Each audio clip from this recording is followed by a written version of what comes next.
Radio lime news update. നമസ്കാരം, lime news അപ്ഡേറ്റിലേക്ക് സ്വാഗതം. വാർത്തകളുമായി അരുൺ. ഫ്രണ്ട് ലൈൻ ജീവനക്കാർക്ക് സംരക്ഷണ ശരീര കവചങ്ങൾ ലഭ്യമാക്കണമോ എന്ന് ജയിൽ സർവീസ് ഒരു അടിയന്തര അവലോകനം നടത്തുമെന്ന് നീതിന്യായ സെക്രട്ടറി പറഞ്ഞു.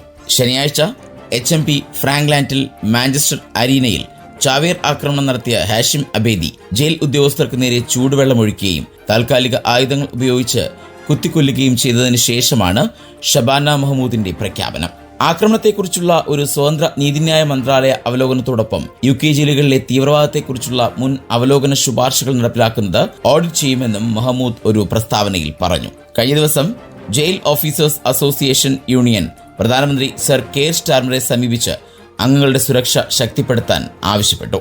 ജീവനക്കാർ കുത്തേറ്റാൽ പരിക്കേൽക്കാത്ത വസ്ത്രങ്ങൾ വിതരണം ചെയ്യുന്നതുൾപ്പെടെയുള്ള വിഷയങ്ങൾ സംബന്ധിച്ച് പ്രധാനമന്ത്രിക്ക് കത്തെഴുതുകയാണെന്ന് യൂണിയൻ ജനറൽ സെക്രട്ടറി സ്റ്റീവ് ഗില്ലർ പറഞ്ഞു. കൗണ്ടി ഡൽഹാമിലെ HMP ഫ്രാങ്ക്ലാൻഡിൽ ഒരു ജയിൽ ഉദ്യോഗസ്ഥൻ സ്റ്റെപ്പ് വെസ്റ്റുകൾ ലഭ്യമാക്കണമെന്ന് ആവശ്യപ്പെട്ടു. UKയിലെ എല്ലാ ജയിലുകളിലും സുരക്ഷാ നടപടികൾ അടിയന്തരമായി മാറ്റിയില്ലെങ്കിൽ ജീവനക്കാർ മരിക്കാൻ സാധ്യതയുണ്ട് എന്നും അദ്ദേഹം മുന്നറിയിപ്പ് നൽകി. ഗാസയിലെ ഇസ്രായേലിന്റെ ആക്രമണത്തെ വിമർശിച്ച് ചില പ്രതിനിധികൾ ഒപ്പിട്ട തുറന്ന കത്തിന് UKയിലെ ജൂതന്മാരുടെ ഏറ്റവും വലിയ സാമുദായിക സംഘടനയുടെ പ്രസിഡന്റ് മറുപടി നൽകി. ബ്രിട്ടീഷ് ജൂതന്മാരുടെ ബോർഡ് ഓഫ് ഡെപ്യൂട്ടീസിന്റെ പ്രസിഡന്റ് ഫിൽ റോസൻബർഗ് കത്തോടെ വിയോജിച്ചു. അത് ഇസ്രായേൽ സർക്കാരിനെ പൂർണ്ണമായും കുറ്റപ്പെടുത്തുന്നു എന്നും പറഞ്ഞു. ചില മാധ്യമങ്ങൾ പ്രസിദ്ധീകരിച്ച കത്തിൽ ഹമാസിനെക്കുറിച്ച് ബന്ദികളെ മോചിപ്പിക്കുന്നതിനുള്ള ചർച്ചകൾ താർന്നതിൽ അത് വഹിച്ച പങ്കിനെക്കുറിച്ചും കഷ്ടമായി പരാമർശിച്ചതിനെയും അദ്ദേഹം വിമർശിച്ചു. ചൊവ്വാഴ്ച 36 അംഗങ്ങൾ അല്ലെങ്കിൽ ഡെപ്യൂട്ടികൾ ജൂതന്മാരെന്ന നിലയിൽ സംസാരിക്കേണ്ടത് തങ്ങളുടെ കടമയാണ് എന്ന് പറഞ്ഞുകൊണ്ട് അദ്ദേഹം കത്തിൽ ഒപ്പുവയ്ക്കുകയും ചെയ്തു. 300-ലധികം ഡെപ്യൂട്ടികൾ അടങ്ങുന്ന ബോർഡിലെ ചില അംഗങ്ങൾ ഗാസ യുദ്ധത്തിനെതിരെ നടത്തിയ ആദ്യ എതിർപ്പായിരുന്നു അത്. NHS വെയിറ്റിംഗ് ലിസ്റ്റ് കുറയ്ക്കാൻ രോഗിയെ ആശുപത്രിയിലേക്ക് റഫർ ചെയ്യാത്ത GPക്ക് സമ്മാനം. ഈ സ്കീം ഉപയോഗിച്ച് ഇതിനോടകം ഏകദേശം 6,60,000 ചികിത്സകൾ ആശുപത്രിയിൽ നിന്നും കമ്മ്യൂണിറ്റിയിലേക്ക് വഴിതിരിച്ചുവിട്ടിട്ടുണ്ട്. NHS വെയിറ്റിംഗ് ലിസ്റ്റ് കുറയ്ക്കാൻ ലക്ഷ്യമിട്ടാണ് ആശുപത്രിയിലേക്ക് രോഗികളെ നേരിട്ട് റഫർ ചെയ്യുന്നത്. ഒഴിവാക്കുന്ന ഓരോ തവണയും 20 പൗണ്ട് വീതം GPക്ക് ബോണസ് ലഭിക്കുക. 80 മില്യൺ പൗണ്ട് ചെലവ് വരുന്ന പദ്ധതിയിലൂടെ ആളുകൾ വൻതോതിൽ അനാവശ്യ അപ്പോയിന്റ്മെന്റുകൾക്കായി ആശുപത്രിയിലേക്ക് അയക്കുന്നത് നിർത്തലാക്കാൻ കഴിയുമെന്നാണ് മന്ത്രിമാർ പറയുന്നത്. എന്നാൽ വെയിറ്റിംഗ് ലിസ്റ്റ് കുറയ്ക്കാൻ മാത്രം ലക്ഷ്യമിട്ട് ഇത്തരമൊരു നടപടി സ്വീകരിക്കുന്നത് ചിലർക്ക് അനിവാര്യമായ ചികിത്സ നഷ്ടപ്പെടാൻ ഇടയാക്കുമെന്ന പേഷ്യന്റ് ഗ്രൂപ്പുകൾ മുന്നറിയിപ്പ് നൽകുന്നു. ഒരു റഫറൻസ് നടത്തുന്നതിന് മുൻപ് GPമാർ ഒരു സ്പെഷ്യലിസ്റ്റിനെ ഫോണിലോ ഓൺലൈനിലോ കൺസൾട്ട് ചെയ്താലാണ് പ്രാക്ടീസുകൾക്ക് ഈ തുക ലാഭിക്കുക. സ്പെഷ്യലിസ്റ്റുകൾ രോഗിയെ ആശുപത്രിയിലേക്ക് അയക്കണോ മറ്റ് പോംവഴികൾ ഉണ്ടോ എന്ന സൂചന നൽകുകയും ചെയ്യാം. ഇതുപ്രകാരം മരുന്ന് നിർദ്ദേശിക്കുകയോ പ്രാഥമിക സ്കാനുകൾക്കും ബ്ലഡ് ടെസ്റ്റുകൾക്കും അയക്കുകയോ കമ്മ്യൂണിറ്റി സർവീസ് സേവനങ്ങൾ ഉപയോഗിക്കാൻ ആവശ്യപ്പെടുകയോ ചെയ്യാമെന്നും വ്യക്തമാക്കുന്നു. ഇനി നാട്ടിലെ വാർത്തകൾ. സിനിമാ സെറ്റിലെ ദുരനുഭവവുമായി ബന്ധപ്പെട്ട് നടി വിൻസി അലോഷ്യസ് താരസംഘടനയായ അമ്മയ്ക്ക് പരാതി നൽകി. നടൻ ഷൈൻ ടോം ചാക്കോയ്ക്കെതിരെയാണ് വിൻസിയുടെ പരാതി. ലഹരി ഉപയോഗിച്ച് തന്നോട് മോശമായി പെരുമാറിയെന്നും സൂത്രവാക്യമെന്ന ചിത്രത്തിന്റെ സെറ്റിൽ വെച്ചായിരുന്നു സംഭവമെന്നും പരാതിയിലുണ്ട്. ഫിലിം ചേംബറിനും സിനിമയുടെ ICCക്കും പരാതി നൽകിയിട്ടുണ്ട്. ഷൈൻ ടോം ചാക്കോയ്ക്കെതിരെ നടപടി വേണമെന്ന് സിനിമാ മേഖലയിൽ നിന്നു തന്നെ ആവശ്യമുയർന്നിട്ടുണ്ട്. അടുത്തിടെ ആലപ്പുഴയിലെ ഹൈബ്രിഡ് ലഹരി കേസുമായി ബന്ധപ്പെട്ടും ഷൈന്റെ പേര് ഉയർന്നു വന്നിരുന്നു. എന്നാൽ ഇക്കാര്യം ഷൈൻ നിഷേധിച്ചിരുന്നു. ഇതിന് പിന്നാലെയാണിപ്പോൾ വിൻസി പരാതിയുമായി രംഗത്തെത്തിയത്. വിൻസിയുടെ വെളിപ്പെടുത്തലുമായി ബന്ധപ്പെട്ട എക്സൈസ് വിവരങ്ങൾ തേടും. തുടർന്ന് പോലീസ് ഷൈൻ ടോം ചാക്കോയെ കസ്റ്റഡിയിലെടുത്ത് ചോദ്യം ചെയ്തു വരികയാണ്.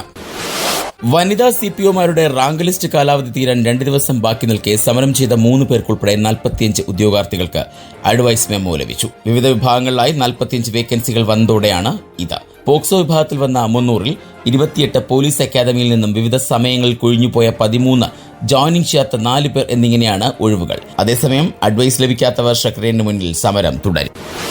ബില്ലുകളിൽ ഒപ്പിടാൻ ഗവർണർക്ക് 3 മാസത്തെ സമയപരിധി നിശ്ചയിച്ച സുപ്രീം കോടതി ഉത്തരവിനെ വിമർശിച്ച ഗവർണർ രാജേന്ദ്ര വിശ്വനാഥ് അർലേക്കർ നിയമസഭ പാസാക്കിയ ഒരു ബില്ലിൽ മണിക്കൂറുകൾക്കകം ഒപ്പിട്ടത് ചർച്ചയാവുന്നു. വ്യവസായ നിയമ ഭേദഗതി ബില്ലിനാണ് ഗവർണർ ഇന്നലെ അനുമതി നൽകിയിരുന്നത്. ചൊവ്വാഴ്ച വൈകിട്ടാണ് ബിൽ രാജ്ഭവനിൽ എത്തിച്ചത്. മാർച്ച് 25-നാണ് ബിൽ നിയമസഭ പാസാക്കിയത്. നിയമസഭ പാസാക്കിയ ബില്ലുകൾ ഗവർണർ വച്ച് താമസിപ്പിക്കാതെ 3 മാസത്തിനകം ഒപ്പിടണമെന്ന് സുപ്രീം കോടതി ഉത്തരവ് വന്നതിന് ശേഷം എത്തിയ ആദ്യ ബില്ലിലാണ് ഗവർണറുടെ നടപടി. വ്യവസായ എസ്റ്റേറ്റിൽ ഭൂമി എടുത്തിട്ടുള്ളവർ വ്യവസ്ഥകൾ ലംഘിച്ചാൽ പിഴയും തടവും ശിക്ഷ ഒഴിവാക്കി പിഴ ശിക്ഷിക്കാവുന്ന ഭേദഗതിയാണിത്. ഇതുവരെ 3 മാസം തടവ് ശിക്ഷയായിരുന്നു ഇതിന്മേൽ പറഞ്ഞിരുന്നത്. SSLC പരീക്ഷയുടെ മൂല്യനിർണ്ണയം അവസാന ഘട്ടത്തിലേക്ക് പ്രവേശിക്കുകയാണ്. ഇനി ഫലം എന്ന് വരുമെന്നറിയാനാണ് കുട്ടികൾ കാത്തിരിക്കുന്നത്.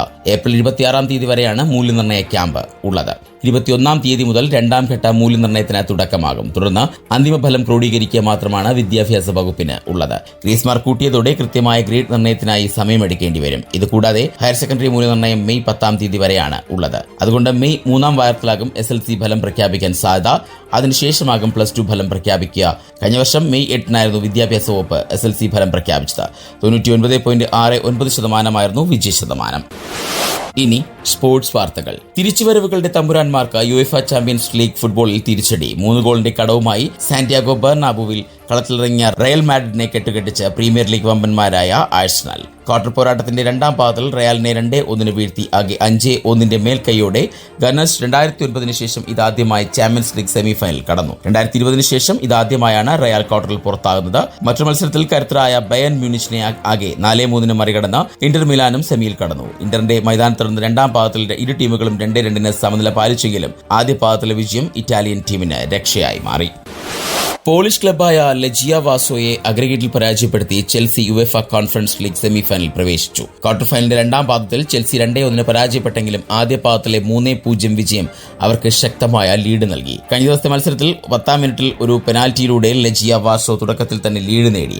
33 മിനിറ്റിൽ കുക്കുറെലയുടെ ഗോളിലൂടെ ചെൽസി സമനില പിടിച്ചു. എന്നിരുന്നാലും 53 മിനിറ്റിൽ ലെജിയയ്ക്കായി കപ്പുവാടി വീണ്ടും ഗോൾ നേടി കളിയിൽ 2-1 മുന്നിലെത്തി. തോറ്റെങ്കിലും 4-2 അഗ്രഗേറ്റിൽ ചെൽസി സെമിഫൈനലിലേക്ക് മുന്നേറി.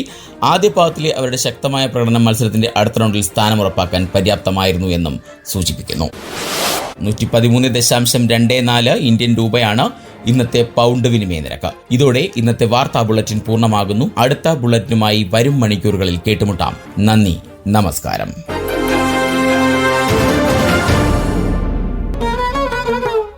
കൂടുതൽ വാർത്തകൾക്കും വിശേഷങ്ങൾക്കുമായി റേഡിയോ ലൈം ആപ്പ് ഡൗൺലോഡ് ചെയ്യൂ. പ്ലേ സ്റ്റോറിൽ നിന്നും ആപ്പ് സ്റ്റോറിൽ നിന്നും.